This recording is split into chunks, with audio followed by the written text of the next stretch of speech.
Assalamualaikum warahmatullahi wabarakatuh.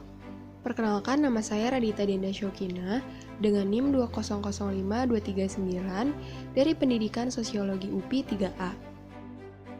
Pada kesempatan kali ini, saya akan menjelaskan mengenai kekuatan dan kelemahan masyarakat multikultural di Indonesia, yang merupakan syarat penyelesaian tugas mata kuliah pendidikan multikultural yang diampu oleh Bapak Profesor Dr. Haji Bunyamin MPD MA dan Bapak Supriyono SPD MPD.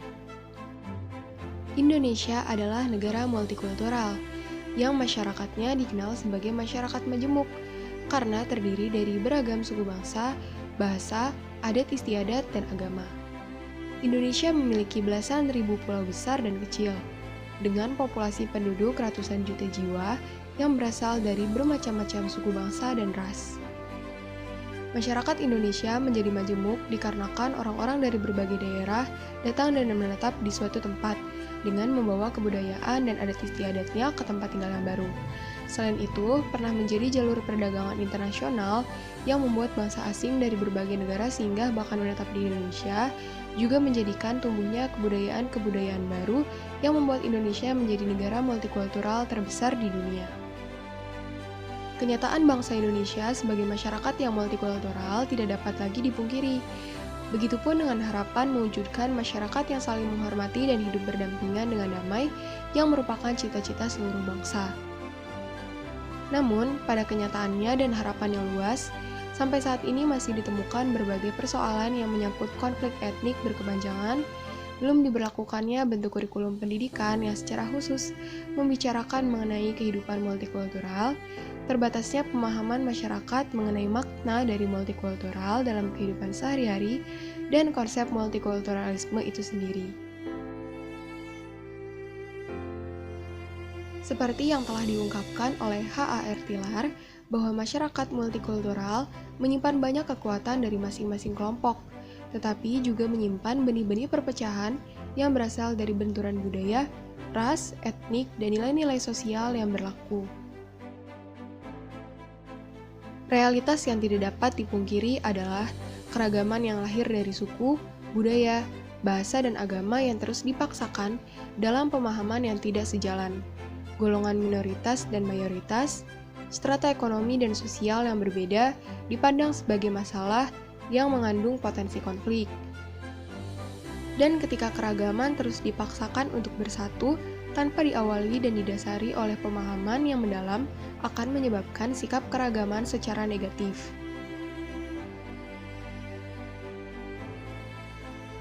Konsep multikulturalisme pada hakikatnya adalah kesediaan menerima kelompok lain secara sama sebagai suatu kesatuan, tanpa memperdulikan perbedaan budaya, etnik, gender, bahasa, ataupun agama. Apabila sikap pluralitas sekedar mempresentasikan adanya kemajemukan yang lebih dari satu, maka multikulturalisme memberikan penegasan bahwa dengan segala perbedaan itu, mereka tetap sama di dalam mata publik. Oleh karena itu, multikulturalisme sebagai sebuah gerakan menuntut pengakuan terhadap semua perbedaan sebagai entitas dalam masyarakat yang harus diterima, dihargai, dilindungi, serta dijamin eksistensinya. Mengutip pendapat dari Zakiyuddin Baidawi, agar pluralisme dan multikulturalisme di Indonesia berjalan dengan baik, maka masyarakat Indonesia harus mengembangkan nilai-nilai multikulturalisme yang berkaitan erat dengan manusia, kemanusiaan, dan budaya. Misalnya seperti belajar hidup dalam perbedaan, membangun sikap saling percaya, memelihara sikap pengertian, menjunjung tinggi sikap saling menghargai, terbuka dalam berpikir, apresiasi dan interdependensi, serta resolusi konflik. Dalam persoalan ini, pendidikan multikultural bisa menjadi salah satu media pembantu untuk mensukseskan masyarakat multikultural. Karena pada hakikatnya, pendidikan multikultural sendiri diarahkan untuk mewujudkan kesadaran, toleransi, pemahaman, dan pengetahuan yang mempertimbangkan perbedaan kultur dan juga perbedaan serta persamaan antar budaya dan kaitannya dengan pandangan dunia, konsep, nilai, keyakinan, dan sikap. Sehingga dengan begitu, perbedaan yang ada tidaklah menjadi sumber konflik dan perpecahan, melainkan diiringi dengan sikap toleransi. Hal tersebut bisa menjadi keberagaman yang dinamis dan kekayaan budaya negara yang menjadi jati diri bangsa yang harus dilestarikan. Baiklah teman-teman, kiranya sampai di sini penjelasan yang dapat saya paparkan. Kurang lebihnya mohon maaf, semoga bermanfaat bagi kita semua.